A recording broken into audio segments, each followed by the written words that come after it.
Assalamualaikum dan salam sejahtera. Saya Kapten Rais daripada program Lemak tu Lean. Kita sikit lagi nak masuk tahun baru 2022, tapi adakah badan korang masih berlemak, masih boroi, masih gemuk? Jangan risau, sebab sempat je kalau korang nak buang lemak, nak kurus, nak buang korang punya boroi dengan program Lemak tu Lean. Program yang kita buat secara virtual, bermakna korang boleh buat dekat mana-mana saja, tak ada komitmen masa, tak ganggu korang punya rutin kerja. Dan kita juga tak guna apa-apa alat, tak guna apa-apa produk, apa-apa ubat. Semua kita buat secara semula jadi. Metod Lemak tu Lean juga adalah sangat-sangat efektif dan memberikan kesan yang sangat pantas. Korang dapat rasa perubahan, korang boleh nampak perubahan seawal 7 hari. Dan lebih daripada 6,000 orang dah pernah menyertai program Lemak tu Lean dan alhamdulillah sukses rate kita adalah 100%. Tak ada lagi orang yang gagal. Ini adalah sesi terakhir kita sebelum masuk ke tahun 2022. Kita hanya ada 2 batch sahaja. Yang paling penting, ini adalah program dan metod yang paling murah dengan hanya RM89 saja. Special untuk sesi yang terakhir untuk tahun ni, korang boleh dapatkan diskaun istimewa, masa terhad, slot terhad. Jadi jangan terlepas, join sekarang Lemak tu Lean. Takkan korang nak bawa korang punya boroi, korang punya lemak tu pergi ke tahun depan. Tunggu apa lagi? Klik link dekat bawah untuk daftar sekarang dan jom join program Lemak tu Lean.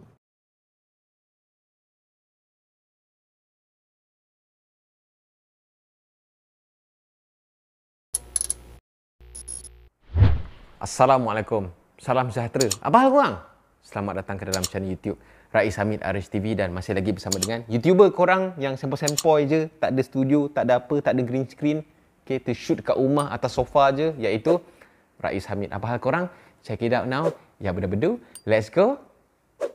Come on yo, kenapa aku buat macam ni? Untuk video kali ni aku nak meluahkan sikit lah perasaan, pendapat aku dekat korang berkenaan dengan tomahan-tomahan, kutukan dan juga komen-komen yang selalu aku terima daripada korang, daripada orang-orang yang aku kenali, daripada macam-macam orang lah yang selalu bagi persepsi ini dekat aku yang aku tak faham pun.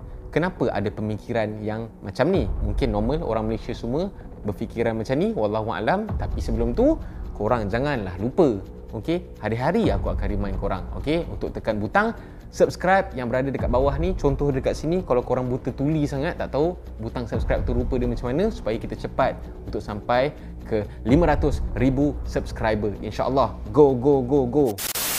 Antara komen-komen yang aku selalu dapat, tomahan-tomahan, macam-macam lagi lah persepsi yang orang bagi dekat aku bila tahu yang aku menamatkan perkhidmatan aku lepas aku servis selama 14 tahun di dalam Angkatan Tentera Malaysia. Dan pada ketika itu, umur aku barulah 32 tahun. Baru 32 tahun. Yang mana pada orang muda lagi lah. Untuk aku menamatkan perkhidmatan aku leave the service pada umur 32 pada tempoh servis 14 tahun. Sebab pada orang, mostly dorang ni ramai yang fikir, kalau askar kena berhenti pencen. Dah tua-tua nanti, umur 50-60 baru berhenti. Kena servis sampai 21 tahun sampai dapat pencen lah cerita dia. Which is aku ni tak dapat pencen. Macam yang aku cerita dekat korang dalam video sebelum ni, walaupun aku tak dapat pencen, tapi aku masih lagi dapat ganjaran sebanyak RM160,000. Alhamdulillah. Kaya-kaya. So, aku nak tanya korang lah. Okay? Apa masalah dia kalau aku leave the service ataupun aku menamatkan perkhidmatan awal pada ketika umur aku muda? Kenapa? Salah ke? Berdosa ke? Dan satu lagi jenis komen yang aku terima adalah bukan setakat tanya dah. Diorang terus menganggap yang aku leave the service, aku berhenti perkhidmatan ni pada umur yang muda ni, diorang cakap rugi. Oh rugi lah Cap, berhenti awal, rugilah. Apa yang ruginya? Aku nak tanya korang, apa yang ruginya?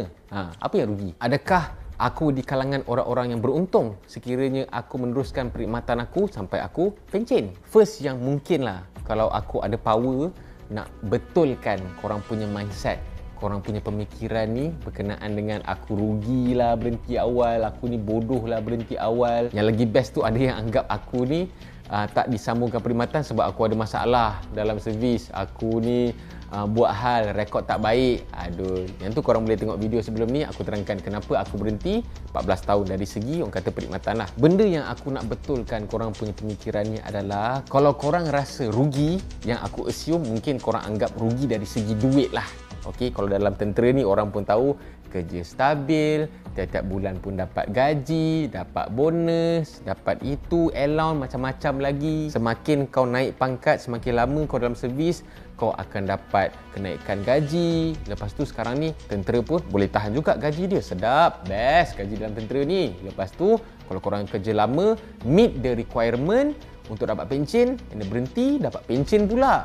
Tiba-tiba tengah-tengah jalan aku boleh berhenti pula. Aku tamat perkhidmatan sebelum aku layak dapat pencen. Pemikiran aku macam ni guys, okey. Semua ni adalah first perancangan Allah. Bukannya aku tak minta untuk menyambung cerita dia, kan aku dah cerita. Aku minta untuk menyambung, tapi biasalah, normal lah. Dalam squad aku, contohlah dalam squad aku tu ada 100 orang. Kalau 100 orang tu semua sekali pergi mohon untuk menyambung, takkan semua dapat. Okey, kalau tiap-tiap tahun, kalau tiap-tiap series, kalau tiap-tiap intake semua je menyambung, nanti yang bawah-bawah ni nak masuk macam mana? Okey, takkan kau nak jadikan Air Force ke ATM ni sebagai tin sardin. Bagilah peluang dekat orang lain pula. Dah takdir kata aku tak berjaya untuk menyambung, dah lah.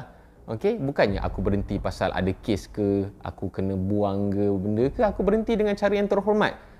Masuk ikut pintu depan, keluar pun ikut pintu depan. Dan aku masih lagi dapat ganjaran apa semua tu. Aku diiktiraf sebagai veteran ATM. Aku layak memakai pangkat bersara aku. Pada pendapat aku juga, kalau aku berhenti ataupun aku menamatkan perkhidmatan tauliah jangka pendek ni 14 tahun ni lah untuk aku punya servis lah, tak ada apa yang ruginya, sebab dekat umur yang muda ni aku masih lagi berpeluang nak explore dunia pekerjaan ataupun bidang-bidang yang lain. Bukannya aku kata kalau aku berhenti lepas pencen ni aku tak berpeluang nak join bidang lain. Tapi masa tu umur kau dah tua tau. Umur kau dah 40, dah 50 macam tu. Kalau kau nak maybe nak apply kerja dalam bidang lain ke, mungkin kau kena pergi ambil degree dalam bidang tu dulu, kau kena ambil kursus, dapatkan sijil apa semua, and then by the time kau nak minta pekerjaan ke, berbenda ke, orang tengok kau pun dah tua. Orang nak ambil kau kerja pun dah tak confident dah. At least aku ni pada umur yang aku masih muda,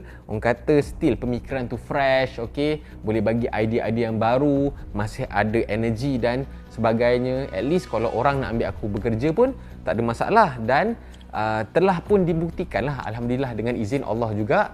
Aku sebelum aku menamatkan perkhidmatan aku, masa aku tengah bercuti pun, aku dah pun mula bekerja dekat salah satu syarikat swasta ni. Sebab diorang tengok, ni bekas tentera, umur dia muda lagi lah, mesti dia boleh buat kerja. Kan? Dan biasanya orang-orang yang dah berhenti pada umur yang tua-tua ni, diorang dah malas nak kerja dah. Diorang harapkan pencen je. Pencen tu pun bukannya nilai dia boleh naik macam gaji kau kerja dalam tentera pun ada kenaikan, tak ada. Pencen banyak tu je lah. Nanti mungkin kau ada macam-macam komitmen, harga barang naik, kita punya kos sara hidup kau semakin tinggi, pencen kau banyak tu je.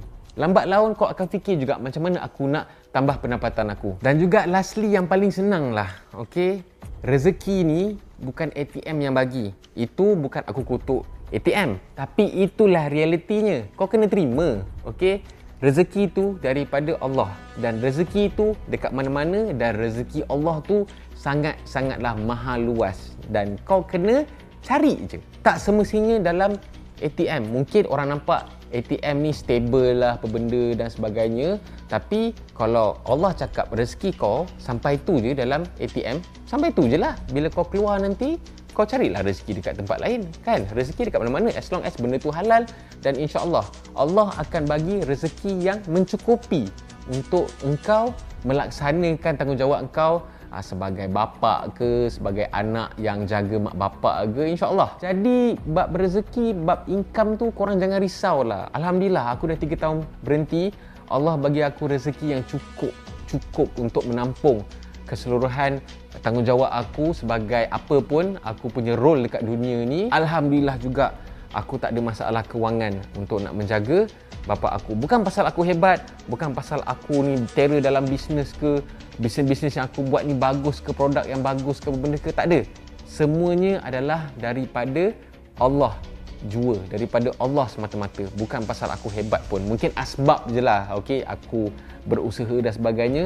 Tapi Alhamdulillah semua ni aku insyaAllah tak lupa diri. Benda ni semua daripada Allah, dan tak ada satu benda pun yang aku nak sombongkan pun. Apa yang aku ada sekarang ni, semua totally daripada Allah, dan korang pun kena ingat benda tu. Jadi kepada korang-korang yang dekat dalam servis ni, mungkin korang dah apply untuk menyambung, tiba-tiba tersangkut di tengah jalan, korang kena tamatkan perkhidmatan di tauliah jangka pendek. Jangan risau, jangan risau. Ingat apa aku cakap tadi. Mungkin bila korang boleh berhenti dekat umur yang muda, korang berpeluang nak explore lagi dunia, bumi Allah ni. Korang boleh explore lagi benda yang macam-macam. Mungkin korang nak buat benda yang korang minat daripada kecil. Minat muzik ke, minat nak jadi businessman ke, minat bab-bab sukan ke, minat fitness ke, apa benda lah yang korang minat. Korang masih berpeluang untuk buat dengan umur yang masih muda. Dan juga rezeki ni dekat mana-mana. Rezeki ni luas. Rezeki ni daripada Allah, kepunyaan Allah. Dia yang bagi kau rezeki. Cuma kau kena carilah rezeki tu. Jangan lepas berhenti askar kau relax bodoh macam ni, makan duit gratuity kau sampai habis, tiba-tiba baru tergeh-geh nak cari kerja. Rezeki tu ada, korang yang kena cari. Okey, dan tak ada apa yang mustahil. Korang kena yakin yang rezeki tu datangnya daripada Allah, bukannya datang daripada bos ke, datang daripada syarikat ke. Tak ada. Korang kena cari dan korang kena always remind yourself, kalau korang berjaya dekat luar nanti, jangan anggap benda tu disebabkan aku hebat, disebabkan marketing aku power, aku punya business strategi aku mantap. No. Semuanya daripada Allah. Benda-benda tu asbab je. Okey, mungkin sebab kau rajin, mungkin sebab kau tak give up, kau berusaha. Okey, jadi asbab untuk Allah bagi rezeki kau, tapi bukan pasal kau hebat. Jangan lupa diri. Okey, itu je kata-kata nasihat luahan perasaan aku untuk video yang kali ni. Aku bukan apa, aku macam alah, dorang ni betul kalau mindset sikit, asal tahu orang tu berhenti awal je, rugilah. Rugi ke tak rugi bukan korang yang tentukan, Allah yang tentukan. Okey, insya-Allah semoga kita semua bukan berada di dalam kalangan orang-orang yang rugi. Korang boleh share video ni. Mungkin ada yang tak dapat menyambung, mungkin down. Okey, dengarlah apa yang aku cakap ni. Insya-Allah sedikit sebanyak mungkin kau dapat yakinkan kau punya girlfriend ke, bini ke, mak bapak ke yang risau, alamak anak aku nanti tak ada kerja lah, askar ni dah cukup baik. No. Askar yes, bagus. Tapi sekiranya tak ada rezeki yang lama dalam tentera, boleh je nak pergi cari rezeki dekat tempat lain. Okey, jangan lupa untuk komen, ceritalah apa yang korang nak cerita. Korang setuju ke, tak setuju ke, luahkan dekat bahagian komen dekat dalam video ni. Okey, dekat bawah ni. Dan macam biasa guys, jangan lupa tekan butang like, jangan lupa tekan butang subscribe, dan jangan lupa tekan butang loceng untuk notification video-video daripada channel YouTube Rais Hamid. InsyaAllah aku buka untuk korang nak bagi cadangan juga. Okey, mungkin korang nak ada review produk ke benda ke, insyaAllah aku tak akan minta bayaran pun. Cuma hantarlah produk tu dekat aku untuk aku nak cuba, untuk aku nak buat video, untuk aku nak bagi review bagus ke tak produk tu. Okey, insyaAllah kita jumpa dalam next video. Awalkan solat, jangan lupa berselawat selalu, baca Al-Quran, ajak sekali korang punya anggota keluarga untuk sama-sama jaga ibadah. Semoga kita orang kata dikurniakan husnul khotimah di penghujung nyawa kita, insyaAllah. Assalamualaikum, bye bye guys, see ya.